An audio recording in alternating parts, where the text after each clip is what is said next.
What's going on, space nerds? It's me, Justin, back with another episode of Nerd Space News, episode 2. So today we got a lot to talk about. First, we got NASA and the new Mars rover. Second, the latest Russian rocket launch. And third, we have a ton of SpaceX news to go over. So without further ado, let's go ahead and get started on today's video. Okay guys, first things first is NASA. We're going to talk about the NASA Mars rover. And we're also going to dive into a little bit of SLS news as there's a small update going on right now. First things first with the rover. It is a plutonium-powered rover, which is pretty cool. It's going to keep it alive for many years once it hits the Mars surface. And then secondly, they're also going to be launching from a ULA Atlas V rocket. In the future, when that happens, July 17th, 2020, I'll be sure to do some coverage on that rocket, as that'll be a pretty cool launch. Second, it does plan on landing February 21st, 2021, so it will be traveling for quite some time. And after it lands, it will be able to analyze soil and do more than what Curiosity can do. Secondly, with SLS, it's just a small update. Looks like NASA is buying up long lead part contracts from their manufacturers for SLS. Essentially, they're planning on doing 3 launches to complete Trump administration's Artemis project, but they need to start building these parts now because they take a long time. So NASA is currently being proactive and buying up some of these contracts, so that way in the future we're not waiting another 10 years or more. Okay guys, now it's time for some Russian space news. Basically, they launched a Proton rocket carrying a Russian military satellite. That's really about it. There was no live broadcast, I am assuming because it was a military launch and not a public normal satellite launch. Quick fact on that Proton rocket is it does use 6 RD-276 solid booster rocket engines, producing 2.5 million pounds of thrust. So that's a lot, it's pretty powerful, small rocket. Okay, on to some SpaceX news. There's honestly so much, I don't even know where to begin.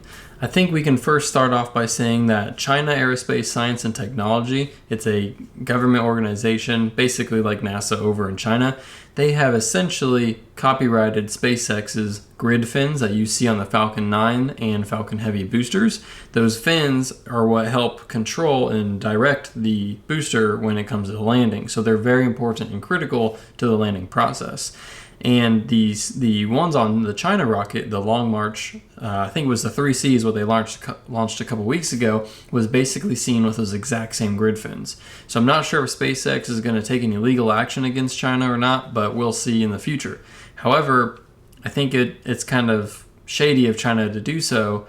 They should probably engineer their own, or especially because the Long March rocket isn't even a reusable rocket. So what are they using those for is what I'm really curious about. Next on the SpaceX list, basically they just announced they're going to be doing a 2020 Rideshare program and in the future also. Basically what that means is if this is a second stage with the fairing where the payload is on a Falcon 9 rocket, inside here, instead of having one large payload, they can have multiples. This is also going to help reduce the cost per launch for companies and customers, which is a huge benefit for SpaceX. They still make money and they can earn more business that way. They did tweet this, so I'm going to put this on the screen so you guys can read it. Also, I found a pretty nice text which kind of explains as to why SpaceX is doing this from Teslarati. SpaceX's small-sat rideshare program is the private space company's lowest cost program yet. This allows SpaceX to dip its toes into a market that has so far been addressed by companies such as Rocket Lab, whose expendable Electron rocket enables payloads of up to 150 kilograms be sent to SSO, which stands for Sun Synchronous Orbit, for $5 million, which with SpaceX's prices for its recently announced program, the cost per kilogram for a full Rocket Lab Electron would be twice as expensive. And the reason why it would be twice as expensive to use a Rocket Lab Electron rocket is because SpaceX is quoting their launches will be $2.25 million compared to Rocket Lab's $5 million launch. So if SpaceX can actually hit that goal or even just become cheaper than Rocket Labs, I think they're going to get a ton of business. On to Starship. So SpaceX has some updates on Starship for us, which Elon Musk should be doing his presentation pretty soon, either in Boca Chica where Mark 1 prototype of Starship is being built, or in Cape Canaveral, which is really close to Cocoa, Florida, where Mark 2 of the prototype is being built. Literally, here is Cape Canaveral, here is Cocoa, Florida. It's like a little hop. It's really not far at all. Anyway, so they have been seen putting on the orbital bulkhead down here in Boca Chica on the Mark 1 Starship. Basically what that is, and I'll put these pictures here on the screen for you guys. They are end caps for the fuel tanks, and basically, you know, they're going to be building the fuel tanks next inside for the methane and liquid oxygen. The rocket will be powered by methyl ox. It's just a combination of methane and liquid oxygen. It's pretty cool, especially with that Raptor engine. It's very powerful. So we definitely do have some updates on the Starship, which is awesome. I can't wait to see more of this vehicle, and hopefully, okay, first of all, Elon is even saying that he may have Mark 1 or Mark 2 ready for flight by the end of August.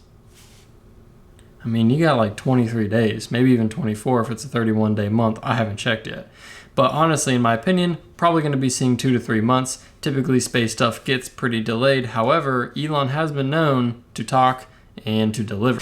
In Florida, for Mark II prototype Starship, it grew 11 meters in 5 days. So basically, and I'll put some images of the locations on the screen for you. As you can see, Starship is built by these large cylinders of stainless steel, and they stack them and weld them and stack and weld and so forth. It's going to be a very large rocket. Well, in Cocoa, Florida, Mark II, like I said, it grew 11 meters in just 5 days. That's pretty fast. Haven't seen that growth in quite a bit. So got a cool little growth spurt. Can't wait to see that thing flying one day. Lastly, with SpaceX, we have some NASA and SpaceX news kind of combined. So there are some administration changes going on right now in NASA, and with those changes, SpaceX is really trying to push for 2019, like December 2019, for the first crewed mission with Crew Dragon. I really hope they can do so, but with these changes in the administration, they're pushing for a more certain 2020 flight, probably around March-ish, I think they said. So, although it most likely won't happen this year, it won't be too far off in 2020 till the first astronauts go on a Falcon 9, which will be awesome. I can't wait to see that, and I wonder if they will broadcast that live on TV, since it'll be the first time U.S. astronauts are being lifted off the ground to the ISS on a American-made rocket. It's a pretty big deal, especially since a private company is doing it, not even the government. It's actually huge. Also, with NASA, looks like and this is pretty big, NASA is teaming up with SpaceX for the Moon project. Essentially, they are tasking SpaceX with 2 tasks. One, they are testing how much lunar dust will be made from landing a Starship rocket. I mean, as we saw on the 20-meter hop from Star Hopper, that's a lot of power. So, on the moon, there's a lot less gravity, if any at all. So, can you imagine how much dust and everything is going to be flying around? We'll be able to see that from Earth almost. So, long story short, they got to test that out. Secondly, they are going to be testing orbital refueling, which this is key for future missions and deep space exploration. NASA has teamed up with SpaceX to do so. They need to nail this and they need to get this down. So props to SpaceX to getting those 2 tasks with NASA. It looks like finally NASA is actually embracing Starship, what SpaceX can do as a company, instead of, you know, kind of doubting them and, oh, Starship is, you know, it's far out, it's in the future. No, it's real deal, and they're building it here in Texas and in Florida. It's going to be super cool to see these things fly for the first time, even the prototypes. I can't wait. That's really about it for today's video, guys. If you guys like the video, please like, comment, and subscribe. If you have any questions about the video, please comment them down below, and I'll make sure to answer them for you guys. I do have a Twitter account for this YouTube channel. I'll put it up here on the screen like last video, and I'll also go ahead and put it in the description down below. Also, if you guys haven't checked out my first YouTube video, which explains why I created this channel and kind of outline of the entire channel, I will put a link in the description down below for you guys also, so you can check that out. Like I said, guys, just please like, comment, subscribe. It really helps me out knowing that you guys want more content, and I really enjoy making these content. Also, I just bought these, so I'm not really too sure how it's going to help, but they are quote unquote for sound acoustic, because I noticed there's a little bit of a echo in my videos as to where my microphone is placed. So hopefully this helps. I'm trying to make some improvements for the channel. Little things help. Anyways, guys, peace out. Can't wait for episode number 3.